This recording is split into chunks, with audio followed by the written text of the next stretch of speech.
ಅನೈತಿಕ ಸಂಬಂಧಕ್ಕೆ ಗಂಡನನ್ನೇ ಕೊಲೆ ಮಾಡಿಸಿದ ಹೆಂಡತಿ, ಕೊಲೆ ಮಾಡಿ ಅಪಘಾತ ಎಂದು ಬಿಂಬಿಸಲು ಮುಂದಾಗಿದ್ದ ಆರೋಪಿಗಳು. 35 ವರ್ಷದ ಅಶೋಕ್ ಎಂಬ ವ್ಯಕ್ತಿ ಕೊಲೆಯಾದ ದುರ್ದೈವಿ. ಹೊಸಕೋಟೆಯ ಸಿದ್ದೇನಹಳ್ಳಿಯಲ್ಲಿ ನಡೆದಿದ್ದ ಈ ಘಟನೆ ಜನವರಿ 24ರಂದು ರಸ್ತೆ ಬದಿಯಲ್ಲಿ ಅಪಘಾತದ ರೀತಿ ಶವ ಪತ್ತೆಯಾಗಿತ್ತು. ಹೆಂಡತಿ ಪುಷ್ಪ ಮತ್ತು ಆಕೆಯ ಪ್ರಿಯಕರ ದೇವರಾಜ್ ಮತ್ತು ಸಹಚರರಾದ ಮುನೀಂದ್ರ ಸಿದ್ದಪ್ಪ ಕೊಲೆ ಆರೋಪಿಗಳು.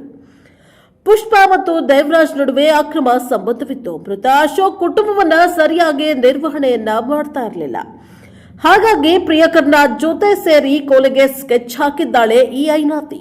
ಎಣ್ಣೆ ಪಾರ್ಟಿಯನ್ನ ಕೊಡಿಸುವುದಾಗಿ ಕೆರೆಗೆ ಕರೆಸಿ ಕೊಲೆ ಮಾಡಲಾಗಿದೆ. ತಲೆಗೆ ರಾಡ್ನಿಂದ ಹೊಡೆದು ಕೊಲೆಗೈದಿದ್ದಾರೆ. ಕೊಲೆ ಮಾಡಿ ಶವವನ್ನ ರಸ್ತೆಗೆ ತಂದು ಎಸೆದು ಅಪಘಾತ ಆಗಿದೆ ಎಂದು ಬಿಂಬಿಸಿದ್ದಾರೆ.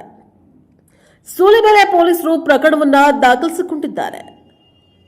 ತನಿಖೆ ಮುಂದುವರೆದಿದೆ. Bureau report Vedamurthy, Prajaprabha TV, Bengaluru.